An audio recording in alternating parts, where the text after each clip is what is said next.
Hello दोस्तों, मैं कृष्णकांत शर्मा आपके ही चैनल कॉम्पिटिटिव एग्जाम्स विद के में आपका स्वागत करता हूं। तो दोस्तों, प्रस्तावना के जो मुख्य शब्द हैं, हमने 2 लेक्चर कंप्लीट कर लिए हैं, जिसमें कि हमने पढ़ा था संप्रभुता, समाजवादी, धर्मनिरपेक्ष। लेक्चर नंबर 2 में हमने पढ़ा था लोकतांत्रिक, गणराज्य, न्याय। आज हम पढ़ेंगे स्वतंत्रता, समता और बंधुत्व। तो सबसे पहले हम स्टार्ट करते हैं स्वतंत्रता को लेकर। स्वतंत्रता का अर्थ है लोगों की गतिविधियों पर किसी प्रकार की रोक टोक की अनुपस्थिति तथा साथ ही व्यक्ति के विकास के लिए अवसर प्रदान करना। प्रस्तावना हर व्यक्ति के लिए मौलिक अधिकारों के जरिए अभिव्यक्ति, विश्वास, धर्म और उपासना की स्वतंत्रता सुरक्षित करती है। इनके हनन के मामले में कानून का दरवाज़ा खटखटाया जा सकता है। तो दोस्तों, जैसा कि प्रस्तावना में कहा गया है कि भारतीय लोकतांत्रिक व्यवस्था को सफलतापूर्वक चलाने के लिए स्वतंत्रता परम आवश्यक है, ये प्रस्तावना में कहा गया है। हालांकि स्वतंत्रता का अभिप्राय यह नहीं है कि हर व्यक्ति को कुछ भी करने का लाइसेंस मिल गया हो। स्वतंत्रता के अधिकार का इस्तेमाल संविधान में लिखी सीमाओं के भीतर ही किया जा सकता है। तो दोस्तों, संक्षेप में ये बात प्रस्तावना में बोली गई है कि प्रदत्त स्वतंत्रता एवं मौलिक अधिकार शर्त रहित नहीं है। हमारी प्रस्तावना में स्वतंत्रता, समता और बंधुत्व के आदर्शों को फ्रांस की क्रांति 1789 से 1799 ईस्वी तक जो चली थी, उसी से लिया गया है।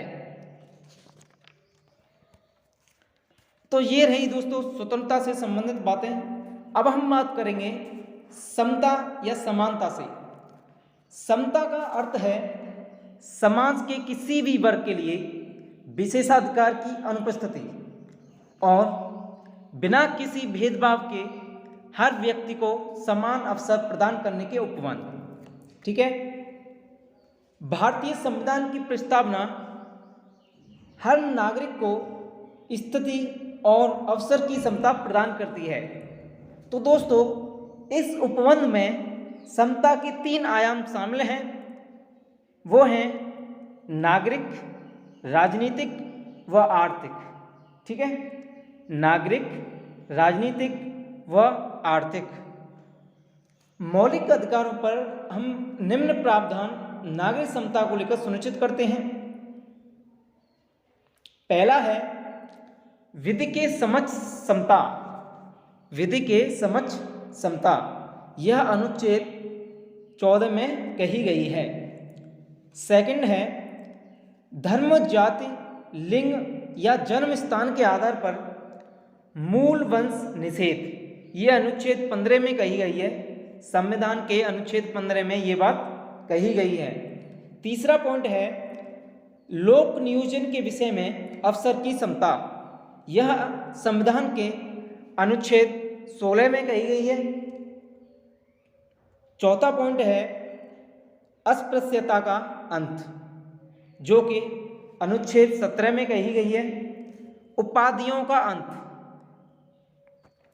यह संविधान के अनुच्छेद 18 में कही गई है। तो संविधान में दोस्तों 2 ऐसे उपबंध हैं जो राजनीतिक समता को सुनिश्चित करते प्रतीत होते हैं। पहला है कि धर्म, जाति, लिंग अथवा वर्ग के आधार पर किसी व्यक्ति को मतदाता सूची में शामिल होने के अयोग्य करार नहीं दिया जाएगा। यह अनुच्छेद 325 के तहत बोली गई है। ठीक है। दूसरा क्या है? दूसरा है लोकसभा और विधानसभाओं के लिए वयस्क जो मतदान का प्रावधान है, वो अनुच्छेद 326 के तहत कही गई है। ठीक है। Any problem? You can ask me any problem related to this topic. And that संविधान में 2 ऐसे उपबंध भी हैं, जैसे कि राज्य के नीति निर्देशक सिद्धांत अनुच्छेद 39 में महिला तथा पुरुष को जीवन यापन के लिए पर्याप्त साधन और समान काम के लिए समान वेतन के अधिकार की बात की गई है। तो ये थी दोस्तों समता से संबंधित बातें। लास्ट है बंधुत्व। बंधुत्व क्या होता है? भाईचारे की जो भावना होती है हमारे समाज में, जो भाईचारे की जो भावना देखी जाती है उसे हम क्या बोलते हैं? बंधुत्व बोलते हैं। संविधान एकल नागरिकता के एक तंत्र के माध्यम से भाईचारे की भावना को प्रोत्साहित करता है। ठीक है। मौलिक कर्तव्य अनुच्छेद 51 का भी कहता है कि यह हर भारतीय नागरिक का कर्तव्य होगा कि वह धार्मिक, भाषाई, क्षेत्रीय अथवा वर्ग विविधताओं से ऊपर उठ और आपसी भाईचारे की भावना को प्रोत्साहित करेगा। ठीक है। तो ये रही बंधुत्व की बात जो कि बेसिक है। प्रस्तावना क्या कहती है? प्रस्तावना कहती है कि बंधुत्व में दो बातों को सुनिश्चित करना होगा।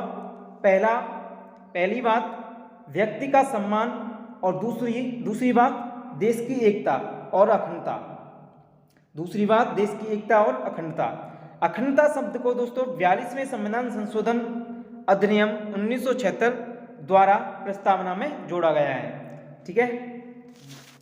तो संविधान सभा की जो प्रारूप समिति के एक सदस्य के मुंशी, उन्होंने बोला था कि व्यक्ति के गौरव का अर्थ यह है कि संविधान न केवल वास्तविक रूप में भलाई तथा लोकतांत्रिक तंत्र की मौजूदगी सुरक्षित करता है, बल्कि यह भी मानता है कि हर व्यक्ति का व्यक्तित्व पवित्र है। इन पर किसी व्यक्ति के गौरव को सुनिश्चित करने वाले मौलिक अधिकार और नीति निर्देशक तत्वों के कुछ प्रावधान बल देते हैं। ये बात के मुंशी द्वारा बोली गई थी प्रस्तावना से संबंधित और बंधुत्व के बारे में। ठीक है। तो इसके अलावा मौलिक कर्तव्यों जो कि 51 के अनुच्छेद 51 में कहा गया है कि भारत के हर नागरिक की यह जिम्मेदारी होगी कि वह स्त्री के गौरव को ठेस पहुंचाने वाली किसी भी हरकत का त्याग करे और भारत की संप्रभुता, एकता और अखंडता की रक्षा करे। आई रिपीट, भारत के जो मौलिक कर्तव्य हैं उनमें बोला गया है कि भारत के हर नागरिक की यह जिम्मेदारी होगी कि वह स्त्री के गौरव को ठेस पहुंचाने वाली किसी भी हरकत का त्याग करे और भारत की संप्रभुता, एकता और अखंडता की रक्षा करे। तो दोस्तों, देश की एकता और अखंडता पद में राष्ट्रीय अखंडता के दोनों मनोवैज्ञानिक और सीमाई आयाम शामिल हैं। संविधान के अनुच्छेद 1 में भारत का वर्णन राज्यों के संघ के रूप में किया गया है ताकि यह बात स्पष्ट हो जाए कि राज्यों को संघ से अलग होने का कोई अधिकार नहीं है। तो दोस्तों, इससे भारतीय संघ की बदली न जा सकने वाली प्रकृति का परिलक्षण होता है। इसका उद्देश्य राष्ट्रीय अखंडता के लिए बाधक सांप्रदायिकता, क्षेत्रवाद, जातिवाद, भाषावाद इत्यादि जैसी बाधाओं पर पार पाना है। तो दोस्तों, ये कुछ बातें थीं स्वतंत्रता, समता और बंधुत्व से संबंधित। हमारा लेक्चर कंप्लीट हो चुका है। तो 3 लेक्चर के माध्यम से हमारे जो प्रस्तावना के जो मुख्य शब्द थे संप्रभुता, समाजवादी, धर्मनिरपेक्ष, लोकतांत्रिक, गणराज्य, न्याय, स्वतंत्रता, समता और बंधुत्व, ये 9 पॉइंट्स हमने क्लियर कर लिए हैं। तो एक मेरा ऐसा प्रयास है कि आपको ये सारे 9 पॉइंट्स आपको समझ में आए होंगे।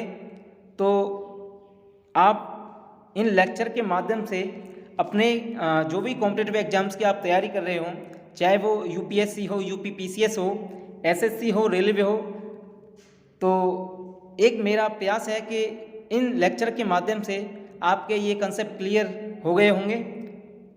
तो यहीं एंड करते हैं। धन्यवाद।